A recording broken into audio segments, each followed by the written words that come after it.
Hello friends, प्रभात solution में आपका फिर से स्वागत है। अगर आप किसी भी राज्य की पॉलिटेक्निक एग्ज़ाम की तैयारी कर रहे हैं तो ये वीडियो आपके लिए है। आज की वीडियो में हम बात करेंगे मैथ के टॉपिक के बारे में, ठीक है। तो इस वीडियो में हम बात करेंगे जो हमारा फर्स्ट टॉपिक है, ठीक है, संख्या पद्धति, जिसको हम क्या बोलते हैं, नंबर सिस्टम। मैं आपको पहले ही क्लियर कर देना चाहता हूँ कि मैं कोई भी ट्रिक के बारे में बात नहीं करूँगा। इसलिए क्योंकि ट्रिक वहीं पे काम आता है जब आपको पता हो कि एग्ज़ाम का पैटर्न और जो क्वेश्चंस का पैटर्न है सेम हर बार वही आए, 100% वही आए, तब आपका ट्रिक क्या होता है, काम करता है। नहीं तो आपका क्या होता है, ट्रिक आपको याद कर करके आपको बस आपका माथा ख़राब होगा। तो इससे अच्छा हम कॉन्सेप्ट को फॉलो करेंगे तो वो हमेशा हमारे माइंड पे सेट रहेगा। बस थोड़ी सी हमें प्रैक्टिस करनी होगी। कॉन्सेप्ट आपका साथ कभी नहीं छोड़ेगा, लेकिन ट्रिक आपको अगर याद है तो आप लगा पाएंगे, अगर आपको याद नहीं है तो आप उसको नहीं अप्लाई कर पाएंगे। क्योंकि अगर प्लस की जगह माइनस में आप लगा दिए तो पूरा आंसर गलत हो जाएगा। आपको लगेगा कि मैंने सही किया है, लेकिन वहाँ पर आपका क्या होता है, एक्चुअल में गलत हो जाता है। तो हम बात करेंगे अपने वीडियो में कॉन्सेप्ट के साथ। तो पहला है आपका टॉपिक संख्या पद्धति, जिसको नंबर सिस्टम बोलते हैं। तो संख्याएं क्या होती है, इंग्लिश में नंबर्स। तो दैनिक जीवन में किसी न किसी रूप में हम क्या करते हैं, संख्याओं का प्रयोग करते हैं, यूज करते हैं। भाई 10 रुपये दे, 5 रुपये दे, सामान से बाजार से 1 किलो ये ले आना, 5 किलो वो ले आना, 1 लीटर पेट्रोल डला लेना, इस टाइप के जो भी वर्ड है उसमें जो यूनिट है, डिजिट है, वो आपका क्या है, संख्याएं हैं। फिर बोलता है यह संख्या 0 से 1 से लेकर के आपका 9 तक होता है। टोटल कुल आपका 10 अंक बनता है, ठीक है। जैसे 2000 रुपये हो गया, 1 किलो कोई चीज़ हो गया, 2 किलोमीटर हो गया। तो ये जो अंकों का खेल है, यही हमें अपना डेली लाइफ को आसान बनाता है। हम जिन 10 अंकों का प्रयोग करते हैं और संख्या बनाते हैं 0 से 10 9 तक का जो अंक है वो, तो वह भी अलग अलग प्रकार की होती है। तो देखिए संख्याओं के प्रकार यानी टाइप्स ऑफ नंबर्स।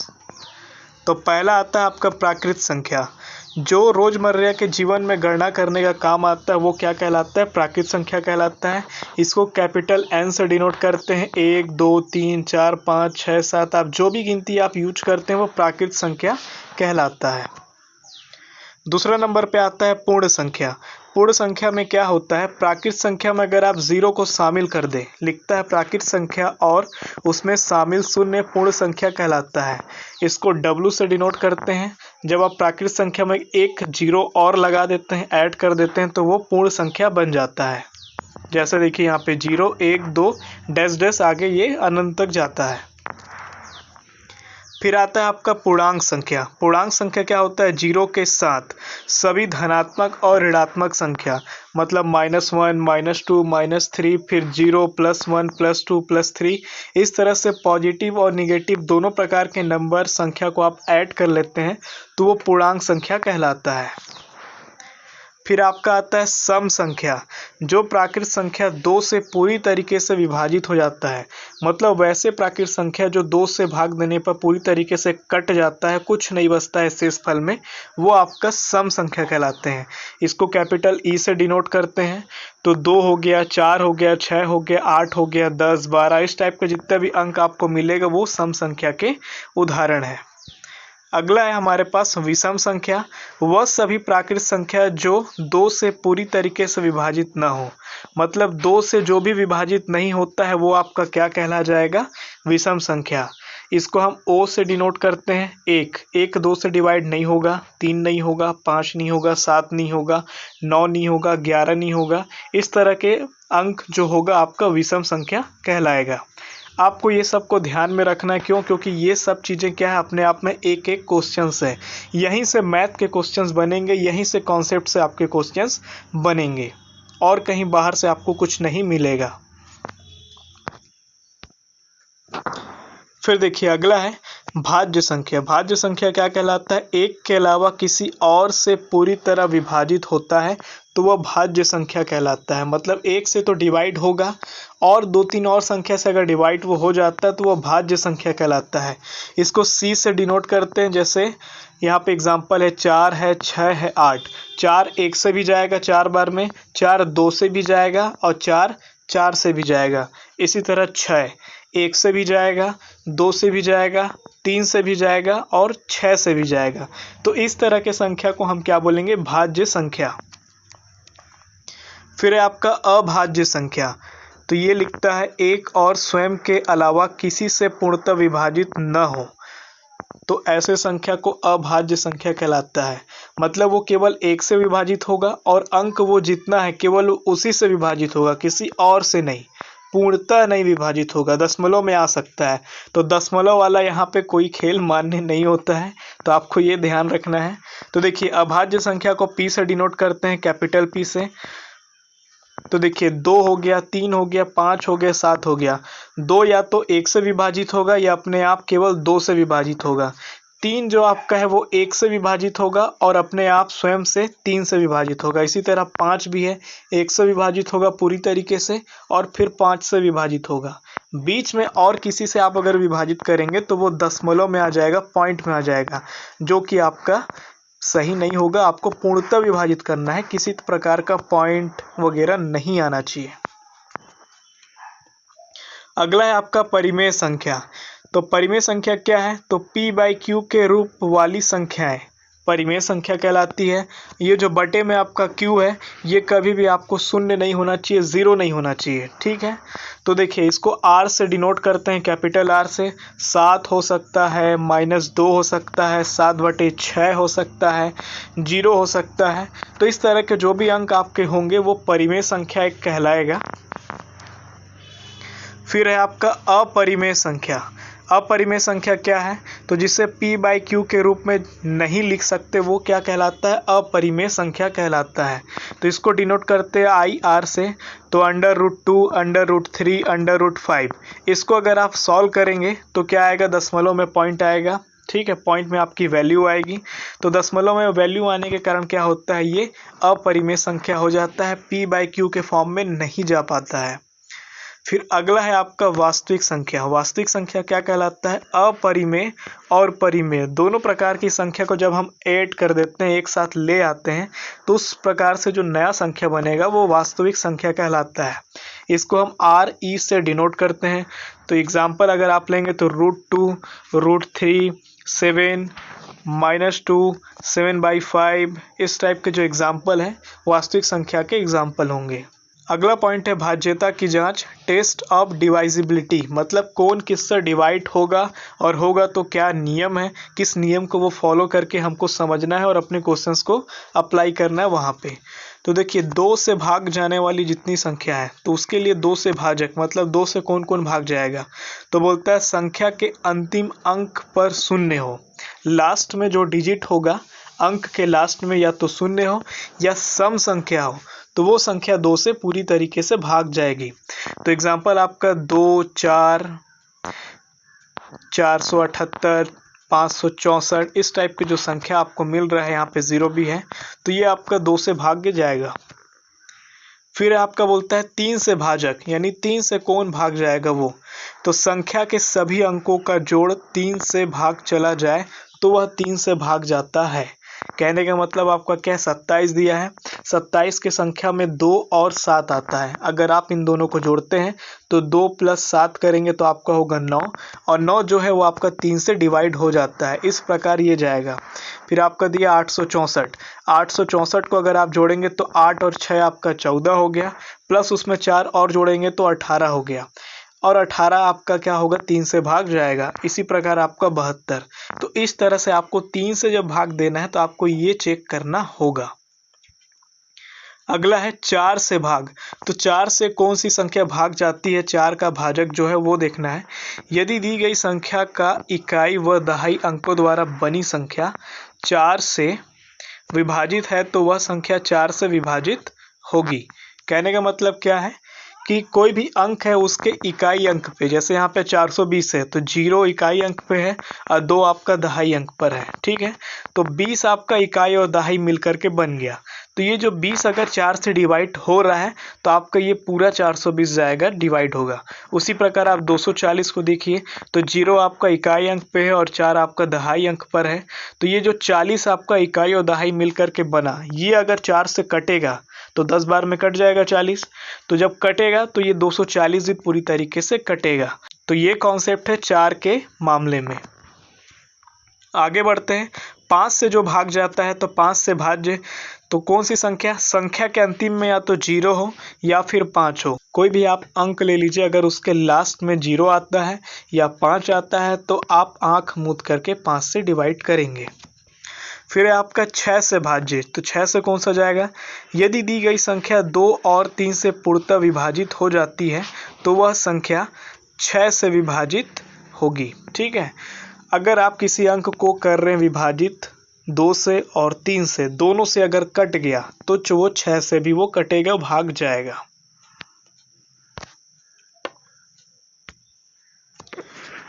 देखिए अगला है 8 से भाज्य। 8 से भाज्य में देखते हैं, यदि दी गई संख्या के अंतिम 3 अंकों द्वारा बनी संख्या 8 से विभाजित हो जाती है तो वह संख्या 8 से भाज्य होगी।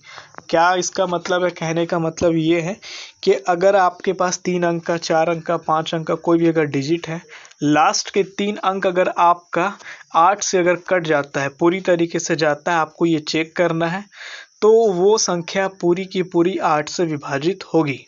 कभी कभी क्वेश्चंस में इस तरह आ जाता है कि 8 से भाग जाएगा कौन सा, 5001, 5002, 5003, इस टाइप पे करके ऑप्शन में आपको देगा। तो आपको उतना लंबा बिना कैलकुलेटर के भाग देना और आपके एग्ज़ाम में समय कम रहना, तो वो वहाँ पे आपको क्या हो, क्रिटिकल कंडीशन क्रिएट कर देगा। तो इसी के लिए ये सब फार्मूला, ये सब आपके जो नियम है, रूल है, इसको कॉन्सेप्ट को हम समझते हैं और इसी पे हम काम करते हैं। 9 के लिए देखते हैं, तो यदि दी गई संख्या के सभी अंकों का योग 9 से विभाजित हो जाता है तो वह संख्या 9 से भाज्य होगी। मतलब क्या है, जैसे हमने 3 वाले में देखा कि अगर 3 से डिवाइड होता है सबका सम जितना डिजिट है तो वो 3 से होगा। इसी प्रकार अगर आप 9 का बात करेंगे तो 9 से अगर उसकी संख्या का अंक होगा तो वो 9 से विभाजित होगी। अब बात करते हैं 11 से भाज्य। यदि दी गई संख्या के विषम स्थानों के अंकों तथा सम स्थानों के अंकों के योग का अंतर या तो 0 है या 11 से विभाजित हो जाता है तो वह संख्या 11 से भाज्य होगी। कहने का मतलब ये है कि आपके पास 3 अंक का, 4 अंक का डिजिट आपको दिया हुआ है, ठीक, विषम स्थान पर जो अंक है, जैसे कि आपका एक पहले स्थान पर, तीसरे स्थान पर, 5वें स्थान पर, 7वें स्थान पर जो भी अंक है उसको पहले आपको जोड़ना है, उनके अंकों को, डिजिट को, फिर आपको सम स्थानों के अंकों को जोड़ना है, जो दूसरे पे है, चौथे पे है। इन दोनों को जोड़ने के बाद आपस में घटाना है। अगर 0 आता है तो 11 से भाग देगा, और अगर 0 नहीं आता है उसके बाद जो भी वो अंक आता है, मान लीजिए 18 आया, 15 आया, जो भी आया, तो वो अगर वो जो अंक आया वो अगर 11 से आता है, विभाजित होता है, तो क्या होगा, वो पूरी संख्या 11 से भाज्य होगी। तो इस न्यूमेरिकल में हम इसको अच्छे से समझेंगे कोई क्वेश्चंस के थ्रू कि ये जो बोल रहा है कॉन्सेप्ट वो एक्चुअल में अप्लाई आपको कैसे करना है। तो आइए क्वेश्चन का बात करते हैं। तो हमारा पहला क्वेश्चन है, निम्न में से कौन सी संख्या अपरिमेय है। तो ऑप्शन फर्स्ट बोलता है 22/7, ऑप्शन बी बोलता है पाई, ऑप्शन सी बोलता है 1.333 dash dash dash, option D बोलता है 3.14। तो हमें इसमें से क्या बताना है, अपरिमेय संख्या, मतलब जो p/q के फॉर्म में नहीं है उसे बताना है। तो देखिए इसका जो आपका आंसर होगा ऑप्शन बी जाएगा पाई, ठीक, ये आपका p/q के फॉर्म में नहीं है। अब देखिए एक ऑप्शन आपका आया था 22/7, ये p/q के फॉर्म में है।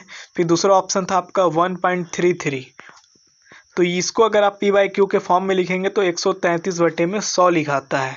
फिर आपका एक अगला ऑप्शन था 3.14, तो इसको आप जब लिखेंगे तो 157/50 लिखाता है ये, ठीक है। और आपका आ गया पाई, तो पाई आपका p/q के फॉर्म में नहीं है, लेकिन इसकी वैल्यू 3.14 होता है। लेकिन यहाँ पे जो आपका अल्फ़ाबेट यूज हुआ है उस हिसाब से पाई आपका p/q के फॉर्म में नहीं है, इसलिए ये आपका क्या होगा, अपरिमेय संख्या होगा। देखिए मैं आपको इस वीडियो में जिस टाइप से बता रहा हूँ, अगर ये आपको पसंद आता है तो आप कमेंट में लिखिएगा कि ऐसे ही मुझे आगे बनाना है मैथ के वीडियो को, और अगर नहीं आता है तो आप मुझे डायरेक्ट लिख दीजिएगा कमेंट सेक्शन में कि केवल आप क्वेश्चंस को सॉल्व कराएं। तो मैं नेक्स्ट वीडियो में क्या करूँगा, केवल आपको 10 से 15 क्वेश्चन सॉल्व कराने की कोशिश करूँगा। कोई कॉन्सेप्चुअल पार्ट नहीं मैं उसमें इंक्लूड करूँगा। जैसे मैंने अभी डिजिट बताया कितने प्रकार के संख्या होते हैं, वो सारी चीज़ों को मैं हटा दूंगा। तो वो आप जल्दी से मुझे बताइएगा।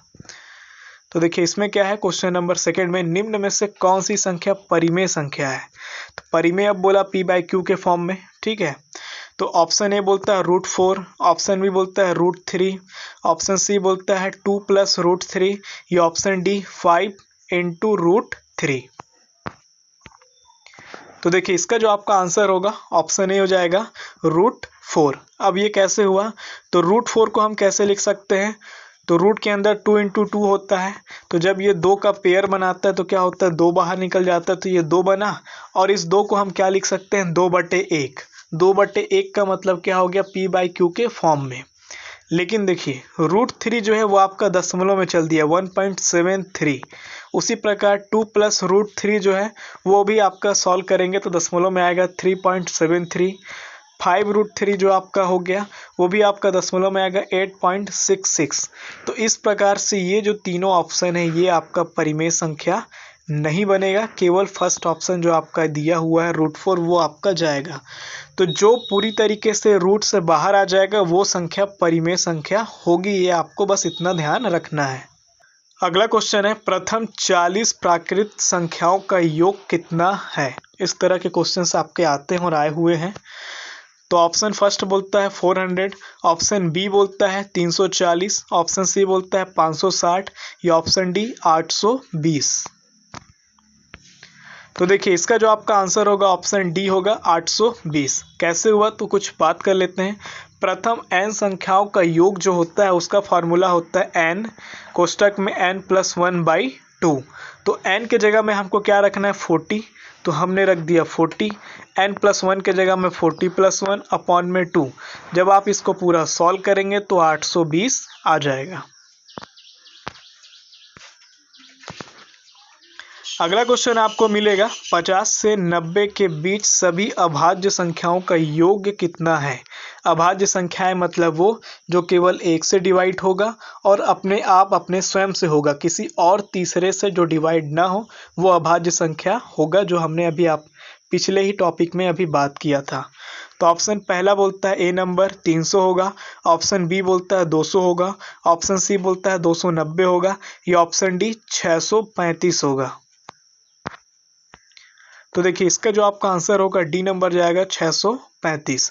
50 तथा 90 के बीच अभाज्य संख्या है तो कौन कौन सा है, तो देखिए यहाँ पे 53 होगा, 59 होगा, 61 होगा, 67 होगा, 71 होगा, 73 होगा, 79 होगा, 83 होगा, 89 होगा, ये सब होगा।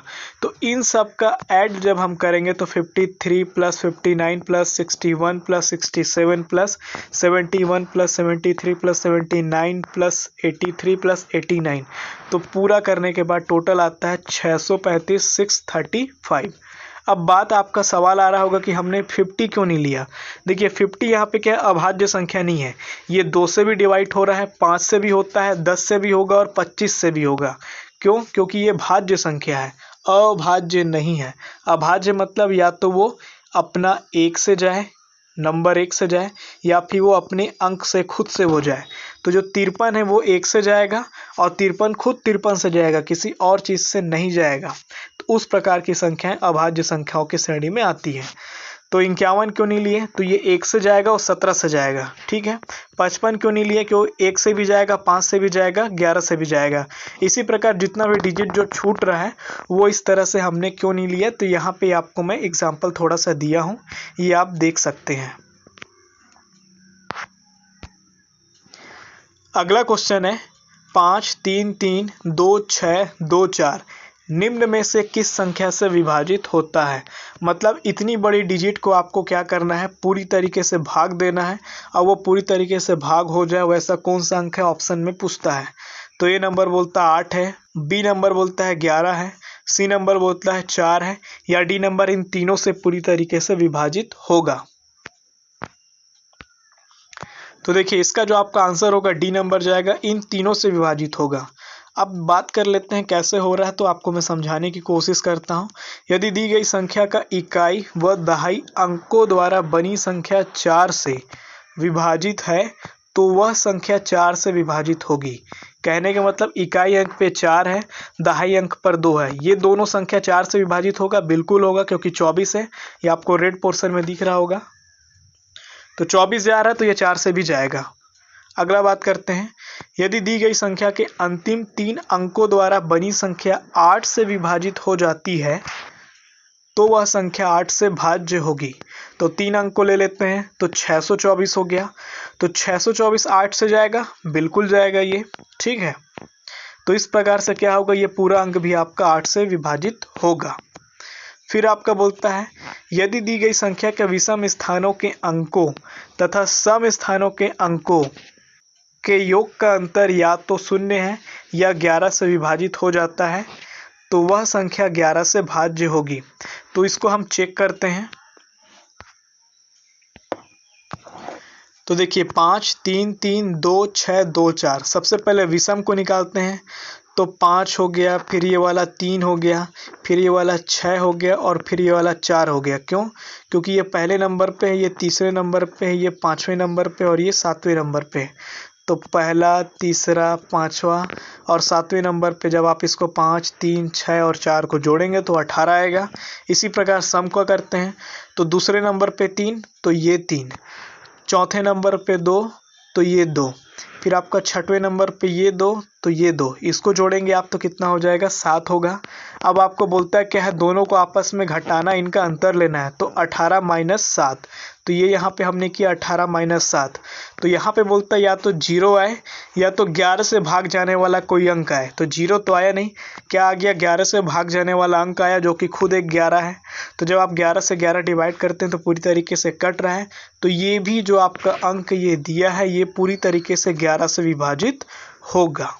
तो इसका आंसर आपका क्या जाता है, तीनों से ये विभाजित होता है। ठीक है, ऑप्शन डी नंबर। तो कमेंट सेक्शन में ज़रूर लिखें कि आपको इसमें कॉन्सेप्ट वाला वीडियो चाहिए या फिर केवल क्वेश्चंस वाले वीडियो चाहिए। तो अगर आप जैसा बताएंगे, नेक्स्ट वीडियो जो कल आने वाला है उस पर हम इस पर अभी से ही काम करेंगे। कॉन्सेप्ट के साथ साथ आपका क्वेश्चंस रहेगा या फिर केवल क्वेश्चंस वाला रहेगा। तो ये वीडियो आपको थोड़ी सी भी हेल्प की हो तो इस वीडियो को लाइक करें, शेयर करें, इस चैनल को सब्सक्राइब कर लें। इस वीडियो में इतना ही, धन्यवाद।